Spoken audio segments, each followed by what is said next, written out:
بسم اللہ الرحمن الرحیم۔ السلام علیکم۔ آخر اقوام متحدہ کشمیر ایشو پر کیوں نہیں بول رہی؟ کیا کشمیری مسلمان ہیں اس لیے؟ دوستو ویڈیو کو لائک کریں، کڑوا سچ کو سبسکرائب کریں، بیل آئیکن کو ضرور پریس کریں۔ 3 جون 1947 تاج برطانیہ کی جانب سے تقسیم ہند کے پلان پر جب عمل درآمد کا وقت آیا تو وائسرائے ہند لارڈ ماؤنٹ بیٹن کی سرپرستی میں ریڈ کلف ایوارڈ میں جس بدنیتی، ہندو پروری اور مسلم دشمنی کا ثبوت دیا گیا، اس پر برطانوی قوم آج بھی ندامت اور شرمساری کا اظہار کرتی ہے۔ ریاست جموں کشمیر بھی تقسیم ہند کے اسی پروگرام میں شامل تھا، مگر مہاراجا ہری سنگھ نے ریاست کی اکثریتی آبادی کے خلاف پنڈت نہرو سے ہاتھ ملا کر لاکھوں مسلمانوں کی تقدیر کا فیصلہ ان کی رائے کے خلاف کر ڈالا، جس پر لاہور گورنر ہاؤس میں بیٹھ کر حضرت قائد اعظم رحمۃ اللہ علیہ نے پاک فوج کے جز وقتی کمانڈر چیف جنرل گریسی کو کشمیر میں فوجیں بھیجنے کا حکم دیا، جسے نہ مانتے ہوئے جنرل گریسی نے اپنی وفاداری اور تابعداری ماؤنٹ بیٹن سے وابستہ بتائی، جس کے بعد حضرت قائد اعظم رحمۃ اللہ علیہ نے حالات کی نزاکت کو محسوس کرتے ہوئے کشمیریوں اور قبائلی نوجوانوں کو ریاست کا نظام سنبھالنے کو کہا۔ اس کے نتیجے میں موجودہ آزاد کشمیر حاصل ہوا اور ماؤنٹ بیٹن کی موجودگی میں بھارتی فوجوں نے ریاست جموں کشمیر میں داخل ہو کر ناجائز تسلط قائم کر لیا۔ دوسری جانب پنڈت نہرو اقوام متحدہ میں استصواب رائے کی قرارداد پیش کر ڈالی، جس پر آج تک عمل نہ ہو سکا، جب بھی ساری سازش کے پیچھے اس وقت کی عالمی طاقت نے پشت پناہی کی، جو برصغیر میں رستے ہوئے ناسور کی شکل میں آج بھی کشمیریوں کو مشق ستم بنائے ہوئے 72 برسوں سے ہماری یہ شہرگ ہمارے دشمن کے قبضے میں چلی آ رہی ہے، اور اب مودی ہٹلر نے ظلم کی ساری حدیں پار کرتے ہوئے یک طرفہ اقوام متحدہ کی قراردادوں کے منافی مقبوضہ کشمیر کی خصوصی حیثیت کو ختم کر کے تاریخ کا بدترین کرفیو نافذ کر رکھا ہے۔ ایک طرف مقبوضہ وادی کشمیر میں بھارتی فوج کی سفاکیت اپنی انتہا پر ہے، آزادی کے لیے جدوجہد کرنے والوں اور اقوام متحدہ کی قراردادوں کے مطابق خود ارادیت کا مطالبہ کرنے والوں کا قتل عام کیا جا رہا ہے،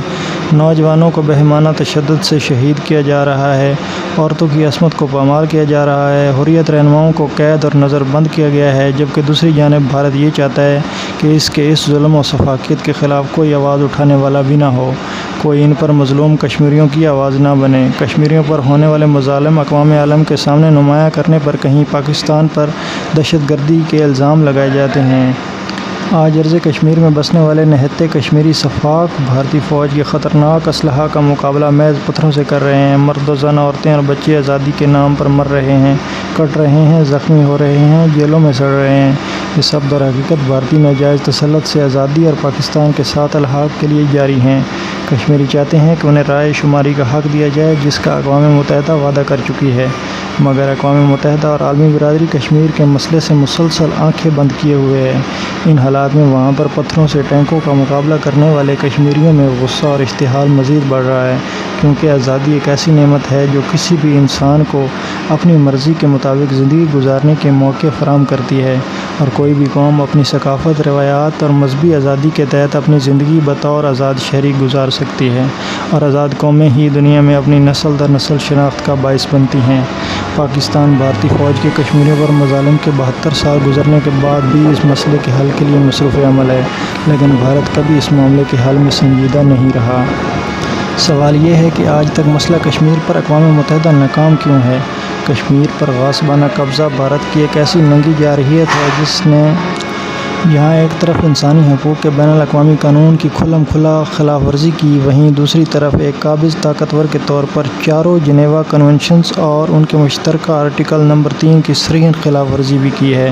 ستم بالائے ستم بھارت کا یہ واویلا پوری دنیا کی فہم سے باہر چلا آ رہا ہے کہ آزادی کی تحریک کو وہ دہشت گردی کہہ رہا ہے۔ ان گنت کشمیریوں کی شہادت، ہزاروں کی تعداد میں بصارت اور انسانی اعزاز سے محروم بے گناہ لیکن بہادر کشمیریوں کو کون اور کیسے دہشت گرد کہا یا مانا جا سکتا ہے؟ کشمیریوں پر برسے عرصہ حیات تنگ چلا آ رہا ہے، ان کی املاک تباہ، عزت نفس مجروح، حرمتیں غیر محفوظ، ہزاروں لاپتہ اور گمنام اجتماعی قبروں کی تعداد روز بروز بڑھتی جا رہی ہے۔ بھارت کو کشمیر میں جاری ظلم و ستم سے بلا تاخیر روکنا عالمی طاقتوں کی ناگزیر ذمہ داری ہے۔ یہی ملکی اور غیر ملکی منظرنامے کی ضرورت اور سچائی ہے۔ ایسا نہ کیا گیا تو نہ صرف جنوبی ایشیا بلکہ پوری دنیا کا امن و استحکام خطرے میں پڑ سکتا ہے۔ اقوام متحدہ، امریکہ اور دنیا کے بڑے ممالک جو امن کی رٹ لگاتے رہتے ہیں، کشمیریوں پر اتنا ظلم ان کے لیے کڑوا سچ ہے، چاہے وہ مانے یا نہ مانے، اس سے کوئی فرق نہیں پڑتا۔ محترم ناظرین، ویڈیو کو لائک کریں، دوستوں کے ساتھ شیئر کریں اور کمنٹ سیکشن میں اپنی رائے کا اظہار ضرور کریں۔ ایسے ہی بہترین ویڈیوز کے لیے کڑوا سچ کو سبسکرائب کریں، بیل آئیکن کو ضرور پریس کریں تاکہ آنے والی ہر نئی ویڈیو آپ کو آسانی سے مل سکے۔ تو ملتے ہیں ایک نئی ویڈیو کے ساتھ، تب تک کے لیے اللہ حافظ۔